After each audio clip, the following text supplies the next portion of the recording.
discuss on this lecture will be on syllabus and also the first topic 1.1 where we would be discussing meaning of anthropology and scope of anthropology. तो आज के discussion में हम syllabus को समझेंगे और 1.1 जो हमारा पहला टॉपिक है उसके ऊपर भी कुछ चर्चा करेंगे। तो आइए देखते हैं हमारा सिलेबस। मैंने पहले वाले लेक्चर में आप लोगों को समझाया था कि क्यों एंथ्रोपोलॉजी हमें लेना चाहिए, एंथ्रोपोलॉजी से हमें क्या क्या बेनिफिट्स होंगे और ये कैसे हमें हेल्प करेगा यूपीएससी जर्नी में इस एग्ज़ाम को क्रैक करने के लिए। तो बहुत सारी चीज़ें मैंने आपको पिछले लेक्चर में समझाई थी। प्लीज़ उसको इस लेक्चर को देखने से पहले आप वो लेक्चर देखिए ताकि आपको समझ में आएगा कि एपिस्टेमोलॉजिकल अंडरस्टैंडिंग एंथ्रोपोलॉजी की क्या है, इसको आपको कैसे समझना है, क्या इसकी बेसिक ओरिएंटेशन है, आउटकम क्या है, ये इंटरडिसिप्लिनरी और इंटरकनेक्टेड कैसे है, that we have to understand. Okay, so let me just start with this. सबसे पहले जो टिप मैं आप लोगों को दूंगी वो ये है that take the syllabus. Okay, so copy, syllabus की कॉपी आप लोगों के पास होनी चाहिए and have a proper understanding of the syllabus. Okay, इससे करने से होता क्या है, जब आप सिलेबस को समझ लेते हैं, उसको अच्छे से एग्जामिन कर लेते हैं, आप टॉपिक से रूबरू हो जाते हैं, आपको लगता है कि हाँ this is what I know, ये टॉपिक यहाँ का है, इस पर मुझे ऐसे डिस्कशन करना है, तो आप उसको बेटर समझ सकते हैं और बेटर उसको पढ़ सकते हैं। So you need to have overall view point of the topic. हर एक टॉपिक के ऊपर आप चाहो तो उसके ऊपर 150 वर्ड्स के कुछ आप अपने नोट्स रेडी करो और ये ज़रूर देखना कि कोई भी टॉपिक एंथ्रोपोलॉजी के सिलेबस में मिस ना हो, क्योंकि आप देखोगे बहुत छोटी छोटी पॉइंट्स में सिलेबस को डिफाइन किया हुआ है और वो सारा पॉइंट आपके लिए बहुत इंपॉर्टेंट भी रहेगा। इसमें कुछ हिडन सिलेबस नहीं है, ये एक बहुत बेस्ट पार्ट है एंथ्रोपोलॉजी के सिलेबस में कि आप देखोगे कुछ टॉपिक बताया है और वो सब इस पर डिस्कशन में रहेगा। तो अगर आपने शॉर्ट नोट्स भी बना लिए इन सारे टॉपिक्स में तो आपका सिलेबस बहुत अच्छे से कवर हो जाएगा। ओके, और दूसरी टिप मैं ये दूंगी, ट्राई टू हैव डायग्राम्स। आप डायग्राम्स बनाइए, डेफिनेशन समझिए और केस स्टडीज भी इंक्लूड करिए अपने आंसर्स में। जैसे मैंने आपको पहले भी कहा था कि सिलेबस बहुत क्रिस्प है, स्मॉल है, मैनेजेबल है और आपको चाहे बायोलॉजी की इन्फॉर्मेशन पहले से है, हिस्ट्री की है, सोशियोलॉजी की है, कोई भी आप किसी भी फील्ड से चाहे साइंस या ह्यूमैनिटीज़ बैकग्राउंड से आ रहे हैं, आपकी जो भी नॉलेज है वो ज़रूर हेल्प करेगी आपको एंथ्रोपोलॉजी में। कुछ टिप्स मैं आप लोगों को ज़रूर देना चाहूँगी। Start early as possible, wait मत करिए कि प्रिलिमिनरी क्लियर होगा उसके बाद आप मेंस की प्रिपरेशन करेंगे। इंटरव्यू के लिए भी वेट मत करिए कि मेंस क्लियर होगा तब हम प्रिपरेशन करेंगे। एंथ्रोपोलॉजी को आप अपने, क्योंकि ये आपका ऑप्शनल सब्जेक्ट है, ऑप्शनल सब्जेक्ट में सिर्फ आपको सिलेबस ही कवर अप नहीं करना होता है, इसमें आपको एक्सेल करना है। आप सोचिए ना 250 प्लस 250, ठीक है, 500 मार्क्स में तो सारी कहानी पलट जाएगी। तो कैसे आप अपने ऑप्शनल्स को ना समझें और ना इस पर टाइम दें। तो जितनी आप प्रिपरेशन करते हैं अपने यूएस की, अपने प्रिलिमिनरी को और एंथ्रोपोलॉजी का, तो प्लस पॉइंट है कि आप को रिलेट करते हुए पढ़ सकते हैं। तो इसलिए अपनी प्रिपरेशन में टाइम टेबल सोच समझ के बनाइए, गोल्स ओरिएंटेड बनाइए, छोटे छोटे प्लानर्स रखिए। उसमें आप कहिए कि ठीक है मुझे 1 मंथ तक ये टॉपिक कवर अप कर देना चाहिए, ये टॉपिक कवर अप। तो किसी दिन मैं आपको एक वीडियो भी बताऊंगी कि टाइम टेबल कैसे बनाना चाहिए। स्मॉल लार्ज गोल्स के लिए स्मॉलर गोल्स बहुत इंपॉर्टेंट है। कहावत आपने कभी सुनी होगी कि फतेह यू नो किला फतेह करने के लिए आप आज क्या प्रिपरेशन कर रहे हैं, आपके टूल्स कितने शार्पन है, आपकी लड़ाई जब आप करने जाते हैं तो आपकी जो तलवार है वो कितनी शार्प है, वो डिसाइड करेगी कि आप बैटल में क्या करने वाले हैं। तो ये जो प्रिपरेशन है हमारी एंथ्रोपोलॉजी की, जो हमारा सिलेबस है, यही हमारा टूल है। इसी को हमें बहुत अच्छे से समझना है और ऐसे समझना है कि हम जिस दिन मेंस लिखेंगे तो उस दिन हम ज़रूर हाईएस्ट मार्क्स लेके आए। और ऐसा करना कोई बहुत मुश्किल नहीं है। यूपीएससी की आप हिस्ट्री देखिए, बहुत सारे लोग फर्स्ट अटेम्प्ट में सिर्फ पास ही नहीं होते, टॉप भी करते हैं। ठीक है, उनकी जर्नी एक अलग होती है, मैं उस चीज़ पे बिल्कुल भी नहीं जाना चाहती हूँ कि जो लोग फर्स्ट उसमें टॉप कर लेते हैं तो वो कहीं ना कहीं प्रिविलेज ज़रूर होते हैं, कहीं ना कहीं वो अपने आप से मेहनत ज़रूर करते हैं, उनके अंदर एक गोल ओरिएंटेशन ज़रूर होता है और वो डिफरेंट ज़रूर होते हैं अपनी अप्रोच में। ठीक है, तो कभी भी अपने आप को कंपेयर मत करो किसी और से, दूसरे सिचुएशन से। दूसरों की सिचुएशन बहुत अलग है, आपको सिर्फ अपने आप को इम्प्रूव करना है। डे बाय डे अपने आप के लिए वर्कआउट करो, अपने साथ टाइम स्पेंड करो, उन लोगों को छोड़ दो जिससे आपका टाइम वेस्ट होता है, जो आपको आपकी गोल से दूर करते हैं। ठीक है, ये एक सजेशन था। Now let's just see syllabus. मैंने आपको बताया था कि सिलेबस जो है डिवाइडेड इनटू कुछ हेडिंग्स में है। Biological anthropology, social cultural anthropology, Indian society के कुछ टॉपिक्स बहुत इंपॉर्टेंट है। Caste, religion, village, linguistics, cultural minority, social cultural changes और ट्राइबल कम्युनिटीज़ तो बहुत ही इंपॉर्टेंट है। रिसर्च रिलेटेड टॉपिक्स हैं एंड एंथ्रोपोलॉजिकल थ्योरीज है। तो देखा आपने मैंने क्या किया है, मैंने इस स्लाइड में आपको ये समझाया है कि कैसे एंथ्रोपोलॉजी के सिलेबस को आपको डिवाइड करना है। डिवाइड करने से अब क्या हुआ, मेरे पास एक 6 ब्रांचेज आ गई, मुझे 6 हेडिंग्स पता चल गई है। ठीक है, फर्दर बायोलॉजिकल एंथ्रोपोलॉजी को हम समझेंगे, ठीक है। Biological anthropology is also known as physical anthropology, ठीक है। दोनों ही चीज़ एक चीज़ है। अब हम फिजिकल एंथ्रोपोलॉजी में क्या पढ़ रहे हैं, हम फिजिकल एंथ्रोपोलॉजी में पढ़ रहे हैं अडेप्टेशंस, कैसे लोगों ने, कैसे ह्यूमन बींग्स ने इवॉल्व किया, अपने आप को अडेप्ट करा इन्वायरमेंटल चेंजेस से। जियोलॉजिकल स्केल में आप देखोगे कि जो प्लास्टोसिन और होलोसिन पीरियड है वहीं पे ह्यूमन काइंड इवॉल्व हुए। तो कैसे जब चेंजेस आ रहे थे, पैलेओलिथिक स्टेज में हम आइस स्टेज में रहते थे, तो कैसे climate global warming, that warming हो रही है, क्लाइमेट चेंज हो रहा है, और लेकिन किस तरीके से इन्वायरमेंट चेंज हो रहा है और उसका इम्पैक्ट ह्यूमन बींग्स पे भी आ रहा है और हम उस पर अपने आप को इवॉल्व कर रहे हैं। So evolution of human beings, living in the fossil relatives, because अब ये सारी चीज़ें हम पढ़ते हैं। फिजिकल एंथ्रोपोलॉजी फर्दर दो चीज़ों में डिवाइड है, ट्रेडिशनल फिजिकल एंथ्रोपोलॉजी और न्यू फिजिकल एंथ्रोपोलॉजी। आजकल जो क्वेश्चन आ रहे हैं वो न्यू फिजिकल एंथ्रोपोलॉजी से ही आ रहे हैं, इसलिए मैं हमेशा एक एडवाइस करूंगी, इस पोर्शन को वेट भी मत करो किसी भी टीचर के पढ़ाने का। ऑनेस्टली स्पीकिंग ये फैक्ट्स बेस्ड पेपर्स हैं, इस पे फैक्ट्स बेस्ड क्वेश्चंस हैं। आपको इवोल्यूशन को जल्दी से रीच करना है, क्योंकि आप लोग सब 12th क्लास या ग्रेजुएशन 12th पास तो होंगे ही अगर आप यूपीएससी की प्रिपरेशन कर रहे हैं, और अगर आप छोटी क्लास में हैं तो ठीक है, थोड़ा आप वेट कर सकते हैं, आप फिर समझ सकते हैं। लेकिन बायोलॉजिकल एंथ्रोपोलॉजी, फिजिकल एंथ्रोपोलॉजी में बहुत सारे ऐसे सब्जेक्ट्स ऐसे हैं जिनको आपको सिर्फ मैं समझा सकती हूँ या टीचर आपको समझा सकता है, वो आपको याद खुद करना पड़ेगा। बाकी चीज़ जो सोशल कल्चरल एंथ्रोपोलॉजी है, आर्कियोलॉजिकल एंथ्रोपोलॉजी है, लिंग्विस्टिक एंथ्रोपोलॉजी है, आपकी जो प्राइमेटोलॉजी में जो थोड़ी बहुत अंडरस्टैंडिंग है, फॉसिल एविडेंसेस, ये आर्कियोलॉजिकल, ये सारे जो फील्ड है एंथ्रोपोलॉजी में, मेडिसिन एंथ्रोपोलॉजी जो है, फोक एंथ्रोपोलॉजी जो है, उसमें तो आपको समझने की बहुत ज़रूरत है। एंथ्रोपोलॉजिकल थ्योरीज को समझने की बहुत ज़रूरत है, कल्चर क्या है, सिविलाइजेशन क्या है, सोसाइटी क्या है। लेकिन बायोलॉजिकल का जो पार्ट है वो मैं एडवाइस करूँगी कि आप लोग अभी से उसको पढ़ने लगे। मैंने 2 बुक्स आपको बताई थी, SCRT जो बुक है क्लास 11 केरला बोर्ड है, क्लास 11 एंड क्लास 12, इसको पढ़ना स्टार्ट करिए। अब उसमें से भी अगर बायोलॉजिकल एवोल्यूशन वाला पार्ट कवर अप कर लेते हैं, ट्रस्ट ऑन माय वर्ड्स कि आपका बायोलॉजी एंथ्रोपोलॉजी कवर हो जाएगा। पी नाथ बुक जो मैंने सजेस्ट भी करी है आपको पिछले लेक्चर में, वो बहुत ज़्यादा पढ़ने की भी ज़रूरत नहीं है, ठीक है। आप एक रीडिंग कर सकते हैं, आप डिजिटल बुक्स बहुत आपके कोई सीनियर होंगे, डिजिटल होंगे, उसको खरीदिए मत, आप डिजिटल उसमें आप कुछ पॉइंट्स पढ़ सकते हैं, कुछ सिलेबस को क्रिस्पी करके आप पढ़ सकते हैं, ठीक है। तो वो आपको समझना है कि किस तरीके से अपनी प्रिपरेशन को मिनिमाइज करना है। बायोलॉजिकल एंथ्रोपोलॉजी में जो इवोल्यूशन वाला पार्ट है, प्राइमेटोलॉजी वाला पार्ट है, फाइलोजेनेटिक कंडीशंस क्या रहे थे, कहाँ से नमोपैथिकस, और ये जो फॉसिल एविडेंसेस मिले थे, उसमें आपको सिर्फ और सिर्फ याद करना होगा और डायरेक्ट क्वेश्चन ही आते हैं। क्रोमोसोमल एब्रिविएशन पे इस साल जो क्वेश्चंस आए हैं कि इससे क्या लीड होता है, तो ये सारी चीज़ें तो आपका थोड़ा करंट अफेयर्स बेस्ड है, ओके। तो बायोलॉजिकल एंथ्रोपोलॉजी के लिए चाहे आप साइंस बैकग्राउंड से हैं, चाहे आप ह्यूमैनिटीज़ बैकग्राउंड से हैं, उसको खुद से कवर अप करने की भी कोशिश करिए, उसको याद करने की कोशिश कीजिए। So जो traditional biological anthropology है is the study of the past and present evolution of the human species and is especially concerned with understanding the causes of present human diversity. Within the broad definition, it encompasses fields of disparate as human paleontology, evolutionary biology, genetics, comparative anatomy and physiology, primate behavior, human behavior ecology and human biology. ये चीज़ important है, ये point important है जिससे आपको समझ में आएगा कि बायोलॉजिकल एंथ्रोपोलॉजी में आपको पढ़ना ही क्या है। पैलेंटोलॉजी जो फॉसिल एविडेंसेस है, हम किस तरीके से होमो सेपियंस सेपियंस बने, हमारे जीन्स किस तरीके से इवॉल्व हुए, कंपैरेटिव एनाटॉमी के होमिनिड फैमिली में चिंपैंजी के इस तरीके से एनाटॉमी चेंजेस थे, नियरडर्थल के ये थे, यहाँ पे बोन्स चेंज हुआ, ब्रेन स्ट्रक्चर इस तरीके से चेंज हुआ, ये सारी बातें हम पढ़ते हैं। Human biology broadly cover the areas of, तो इसमें भी 2 चीज़ आप समझेंगे, एक तो ब्रॉड एक ह्यूमन पैलेंटोलॉजी, ये सारी चीज़ें पढ़ेंगे, और एक हम ह्यूमन बायोलॉजी पढ़ेंगे जिसमें हम देखेंगे बायोलॉजिकल वेरिएशंस, किस तरीके से डिफरेंट जगह जो होती है उसमें पर्टिकुलर डिजीजेस पाई जाती है। फॉर एग्जांपल इबोला, ये कहाँ से आई है, किधर से आई है, कुछ लोगों के अंदर कुछ जगह ओबेसिटी की जैसी बीमारी होती है। तो जैसे हम अपनी अंडरस्टैंडिंग क्लियर करेंगे सिलेबस को लेके, हमें ये और समझ में आएगा। Human ecology, nutrition and demography, ये सारे पार्ट बायोलॉजिकल एंथ्रोपोलॉजी में ही है, तो लेकिन इसको हमको समझना पड़ेगा, ठीक है, फैक्ट्स पे समझना पड़ेगा।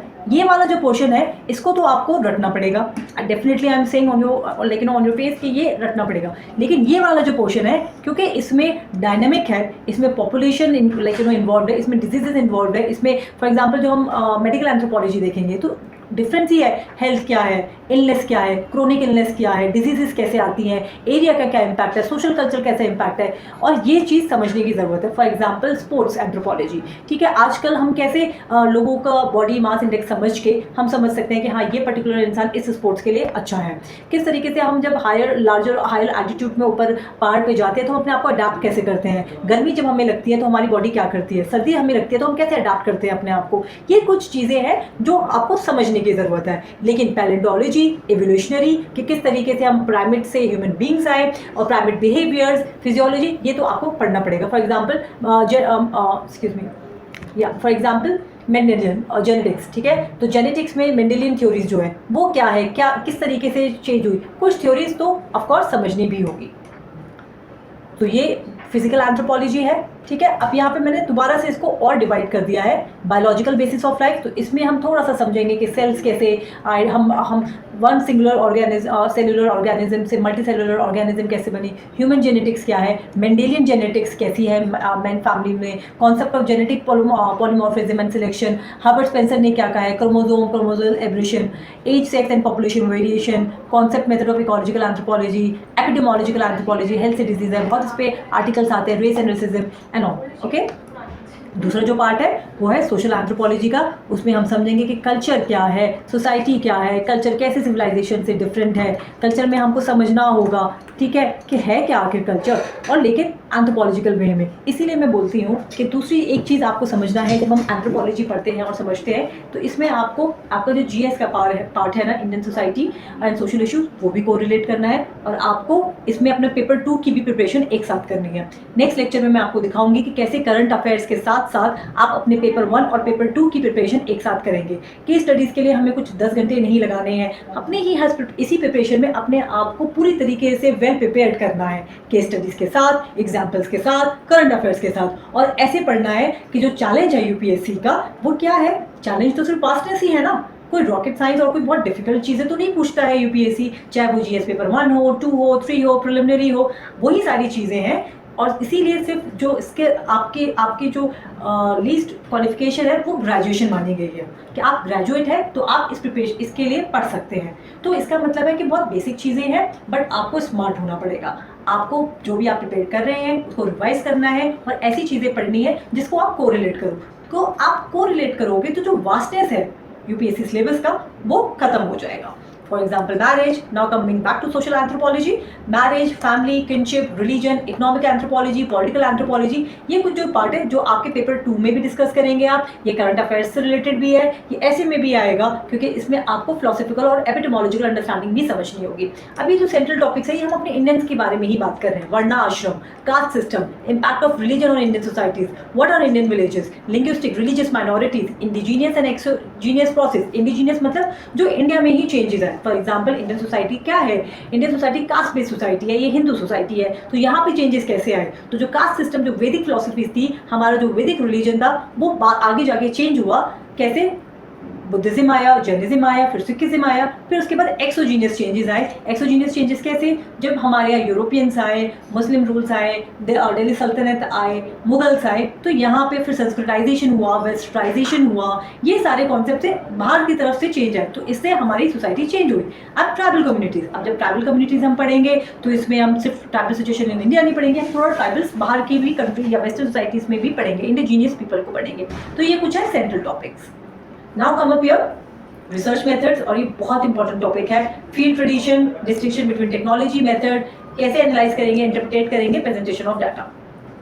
देन वी हैव थ्योरीज, कुछ थ्योरीज बेस्ड क्वेश्चंस आते हैं जिसमें थिंकर्स का नाम होता है कि मॉर्गन ने फैमिली के बारे में क्या कहा है, क्लिफर्ड गेट्स ने रिलीजन के बारे में क्या कहा है, सेक्रेड और प्रोफेन कौन सा कॉन्सेप्ट है जो माइल्डर खाइम कह रहे हैं, मेलिनोस्की ने कूलर रिंग सेरेमनी की बात कही है, तो कूलर रिंग सेरेमनी क्या है, रेडक्लिफ ब्राउन क्या कह रहे हैं, स्ट्रक्चरलिस्ट क्या है, लेवाइस स्ट्रॉसी का बाइनरी अपोजिशन क्या है। तो कुछ क्वेश्चंस एंथ्रोपोलॉजी में आते हैं थिंकर्स के बेस पे। आपको आएगा कि एन.के. बोस ने जो एंथ्रोपोलॉजिस्ट है, इंडियन एंथ्रोपोलॉजिस्ट, उन्होंने क्या कहा है, ए.आर. देसाई ने क्या कहा है, एस.सी. दुबे ने क्या कहा है, तो ये साइबेरियर एल्विन ने क्या कहा है, इसके बेस पे आपको अपनी अंडरस्टैंडिंग देनी चाहिए और ये हम आगे पढ़ेंगे। तो एक क्वेश्चन हमारा सिलेबस में एंथ्रोपोलॉजिकल थ्योरीज भी होता है। सो अब इसमें मैंने कुछ एक्सप्लेन करने की कोशिश करी है आपको।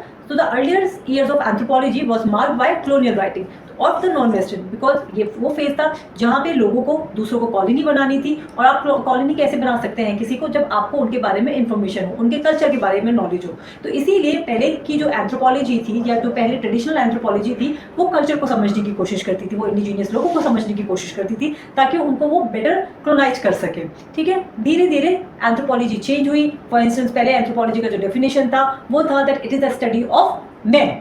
Now, after feminist intervention और जैसे जैसे anthropology developed हुई, now it says that anthropology is the study of human mankind, जिनमें औरतें भी आती हैं। तो किस तरीके से हमारी थ्योरीज आगे डेवलप्ड हुई है, मार्गरेट मीड का क्या कहना है, लिवाई स्ट्रॉसी का क्या कहना है, रॉबिन फॉक्स का क्या कहना है, मेलिनोस्की का बहुत फेमस है, और किस तरीके से एडमंड लीच लीच क्या कह रहे हैं, मैक्स म्यूलर क्या कह रहे हैं, टेलर क्या कह रहे हैं, कैथरीन गो क्या कह रही है। ये कुछ थिंकर्स हैं, एंथ्रोपोलॉजिस्ट हैं, जो कि हम समझेंगे कि इनका क्या कहना है।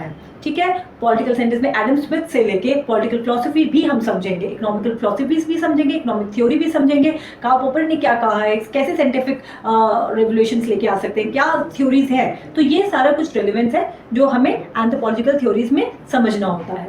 ठीक है, रूथ बेनेडिक्ट का क्या फिलॉसफी रही है, वो उन्होंने कैसे कल्चर को स्टडी करी है। So this is what I would say, we must understand different concepts। हमें क्लियर होना चाहिए कि कल्चर क्या है, सोसाइटी क्या है, इंस्टीट्यूशंस क्या है। सो एक लेक्चर मैं आप लोगों के लिए बनाऊंगी, डेवलप करूंगी, उसमें I will discuss about concepts. Okay, कि किस तरीके से डिफरेंट कॉन्सेप्ट्स हैं। Okay, so here this is what I have explain and I think I have also told you about Indian culture and society. ये Indian culture and society के कुछ important point है। Part 1 में तो हमने discuss कर लिया है। ओके, सोशल कल्चरल एंथ्रोपोलॉजी में ये है। दूसरे पॉइंट्स में इंस्टीट्यूशंस को हम डिस्कस करते हैं। इंस्टीट्यूशंस मतलब जिनसे हम इंटरेक्ट करते हैं, मैरिज है, फैमिली है, किनशिप, इकोनॉमी, पॉलिटिकल ऑर्गेनाइजेशन और कम्युनिकेशंस। तो एंथ्रोपोलॉजिस्ट समझाते हैं कि ये इकोनॉमी कैसे इमर्ज हुई, पॉलिटिक्स कैसे इमर्ज हुई, रिलीजन कैसे आया, origin of culture, behaviour of people, variations of society. Okay, so we have Indian anthropologists, demography of Indian population, nature of Indian tradition society, caste system, social change, village studies and all. And this is the tribal groups, problems of tribal India, forest policies, administrations and all. Okay, and then evolution हम समझेंगे, culture and physical, human culture evolution, Paleolithic, Mesolithic, Neolithic, Chalcolithic, Iron Age, physical evolution, तो study of primates, Australopithecines, Homo erectus, Neanderthal, Homo sapiens। तो यहाँ से हम किस तरीके से evolved हुए।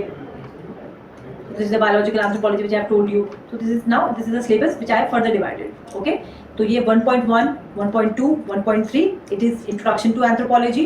Then these are social institutions 1.5, 2.1, 2.2, 3, 3.1। ये जो पॉइंट्स आप यहाँ पे देख रहे हैं आप इसको कॉपी भी कर सकते हैं ताकि आप अपने सिलेबस को डिवाइड कर सकें। ठीक है, तो इसको आप कॉपी कर लीजिए, समझ लीजिए और ये आपको समझ में आ जाएगा कि सोशल कल्चरल एंथ्रोपोलॉजी क्या है। दूसरा paper 2 social problems in India.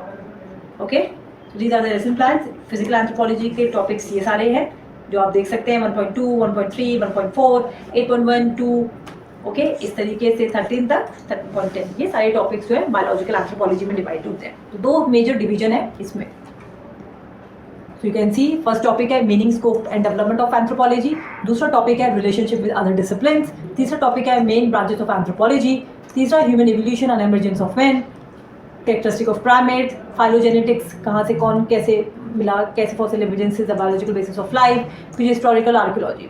और ये टॉपिक है हमारा meaning, scope and development of anthropology. तो ये फर्स्ट टॉपिक है। तो यहाँ पे पहले आपको समझना चाहिए कि एंथ्रोपोलॉजी जो डिवाइडेड है फिजिकल एंथ्रोपोलॉजी और कल्चरल एंथ्रोपोलॉजी में, फिजिकल एंथ्रोपोलॉजी फर्दर डिवाइडेड है human ecology, biometry and genetics. Okay, ये कुछ चीज़ें हैं। अब आने वाले लेक्चर में मैं थोड़ा सा भी आपको मीनिंग और स्कोप और डेवलपमेंट ऑफ एंथ्रोपोलॉजी बता सकती हूँ।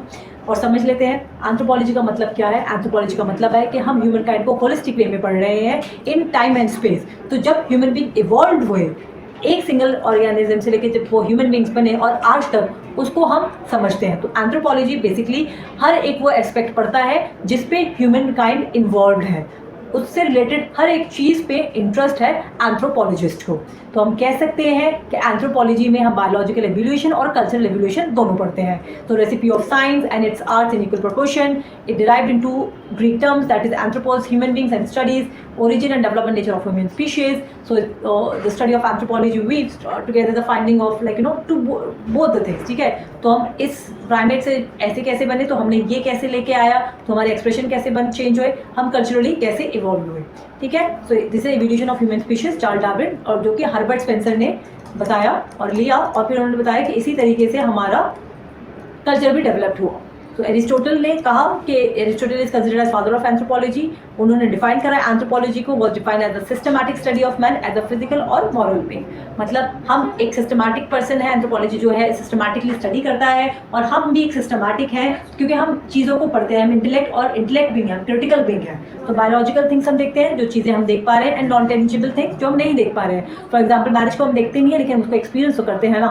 रिलीजन को देखते नहीं है, बट उसको भी एक्सपीरियंस करते हैं. इसी तरीके से इमनुअल कांट ने डिफाइन करा एंथ्रोपोलॉजी को in his book called Anthropology, where he defines anthropology as a study which describes and explains the animal origins, social as well as cultural development and progress of men. तो ये कुछ चीज़ें हैं जो हम आगे वाले लेक्चर में डिस्कस करेंगे. आज मैं आपको समझाना चाहती हूँ कि हर एक टॉपिक का कुछ जिस्ट होता है, उसको समझिए. तो मेरा एक meaning, scope and development of anthropology, ये आपको लिंक में मिल जाएगा. सो meaning, scope and development of anthropology जब आप डिस्कस करते हैं तो ऑब्जेक्टिव्स आपके क्लियर होने चाहिए कि इस टॉपिक के बाद आपको क्या समझ में आना चाहिए. So epidemiological and definition of anthropology. Epidemiology का मतलब क्या होता है? एपिस्टेमोलॉजिकल अंडरस्टैंडिंग, मतलब कि आपको इसका डीप रूट पता है ना कि ये सब्जेक्ट इवॉल्व कैसे हुआ. देन बायोसोशल नेचर, तो अगर मैंने ये बताया आपको कि हम एंथ्रोपोलॉजी में बायोलॉजिकली कैसे इवॉल्व हुए और कल्चरली कैसे इवॉल्व हुए, अगर हम इसको पढ़ रहे हैं तो इसका नेचर क्या है ये भी समझने की बहुत ज़रूरत है. Then comparative, integrative, holistic nature, तो ये किस तरीके से होलिस्टिक है, ये किस तरीके से इंटेग्रेटिव है, और ये कंपैरेटिव क्या है. And major branches of anthropology, relationship of anthropology with other discipline. तो इस टॉपिक पे ये दोनों चीज़ हमें समझ में आनी चाहिए. लेकिन ये इसके दूसरा टॉपिक भी है जहाँ पे हम रिलेशनशिप बहुत ब्रॉडली समझते हैं. कुछ थिंकर्स हम समझेंगे जिन्होंने एंथ्रोपोलॉजी को स्टार्टिंग में रिफ्लेक्ट करा, like Herodotus, Protagoras, Socrates, Plato, Aristotle, Darwin, Spencer and others. और ये बहुत इंपॉर्टेंट पार्ट है. तो पहला क्वेश्चन आप देखोगे जो 2021 में आया 20 मार्क्स का, elaborate the scope of anthropology and elucidate its uniqueness, mention the major branches of linguistic anthropology. और फिर बहुत सारे ऐसे क्वेश्चन है like differentiate between economics and economic anthropology 10 marks का आया, एपिडेमोलॉजिकल एंथ्रोपोलॉजी पे क्वेश्चन आया. तो ये कुछ चीज़ें हैं जो मुझे बोला कि आप एक बार दोबारा से इसको डिस्कस करें, तो मैंने ये डिस्कस किया है, इसको दोबारा से आप देखिए. तो 1.1 का आपको मीनिंग समझ में आना चाहिए. मीनिंग बहुत सिंपल है कि यहाँ पे हम डाइवर्स वे में दोनों चीज़ों को स्टडी करते हैं. नेचर क्या है एंथ्रोपोलॉजी का, स्कोप क्या है, और इसके और क्या डेफिनेशंस हैं. तो ये चीज़ कुछ है जो हमें समझनी है. ठीक है, नेक्स्ट टॉपिक पे और नेक्स्ट लेक्चर में मैं इसको क्लियर करूंगी, और then I will show you that how many anthropologist have defined concept of और the subject of anthropology in a very specific manner. कौन से थिंकर्स हैं जो उसके नाम आपको पता होने चाहिए और उन्होंने क्या कहा है, ये भी बहुत इंपॉर्टेंट है. ठीक है, ब्रांचेस क्या है एंथ्रोपोलॉजी की, and all everything we are going to have discussion very soon in the next lecture. So keep watching my channel. Please like the channel, share the channel, and also comment. That actually motivates me to make more videos. Thank you so much.